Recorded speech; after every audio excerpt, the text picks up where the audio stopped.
So, Chris, what's your opinion on the 2007 reload workout?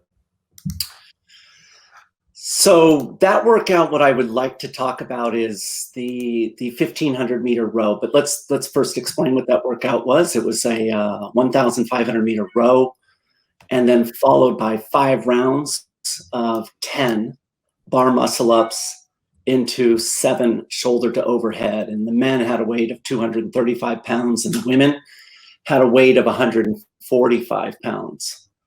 So in terms of the row, what I want to look at is really their finishing times. I want to look at how fast that they started out in this workout. What was their level of intensity?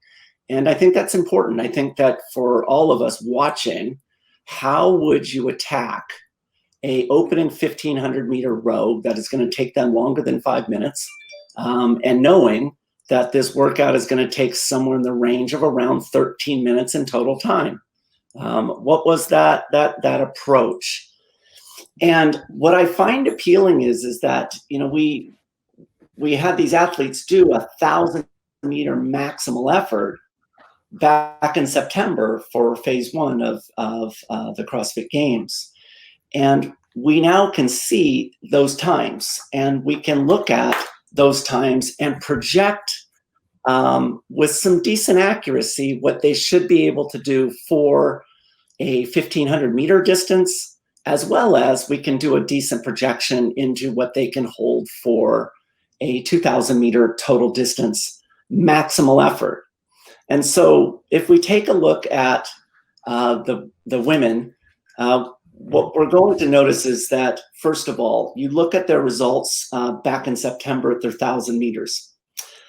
They were rowing somewhere, you know, between 3 minutes and 20 seconds, 3 minutes. Carrie Pierce was all the way up to 3 minutes and 30 seconds. And what we're able to do is we're able to, from those estimates, we can calculate that their 2000 meter time should be somewhere around, 7 minutes and 12 seconds, maybe 7 minutes and 15 seconds for the 2000 meters. Now, what's interesting is that Carrie Pierce, for her 1000, she did it in 3.5 minutes. She was, about 9 seconds behind, Haley Adams and Tia, Katrin, and as well as Brooke. But what we saw is that her intensity was actually, for the 1500 meters, higher than everybody else. And so that's what I want to dive into. What does that even mean? So let's talk about it in terms of specifics. We have Haley Adams, and she got off the rower in 5 minutes and 42 seconds. Is that fast? What level of intensity was that for her? Well, what I want people to recognize is that Haley has an ability to row sub 7 minutes and 15 seconds. And that means that if we look at her 1500 meter time, she should be able to do 1500 meters in around 5 minutes and 13 seconds. But they didn't. They rowed actually 35 seconds slower than that. So that's a substantial amount. I mean, this slower speed, they should be able to hold that speed for somewhere around 5,000 meters. And so they were only doing 1500 meters. So for us, just like getting an idea of what does that actually mean?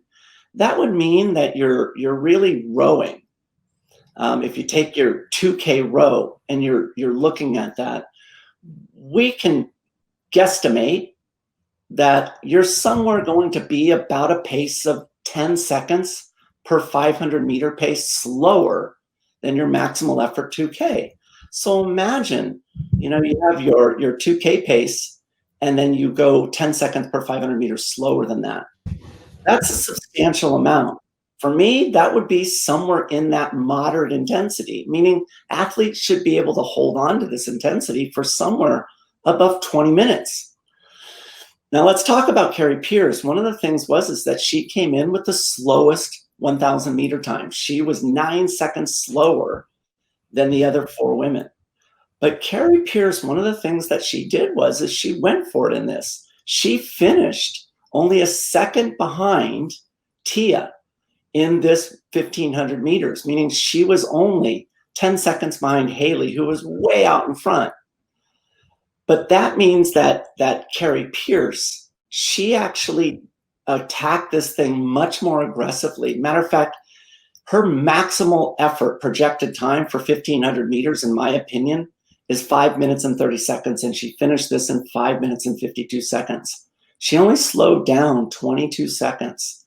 Now, that's a slowing of only 7 seconds per 500 meters. So imagine just, backing off on your 2,000 meter maximal effort speed by only 7 seconds per 500.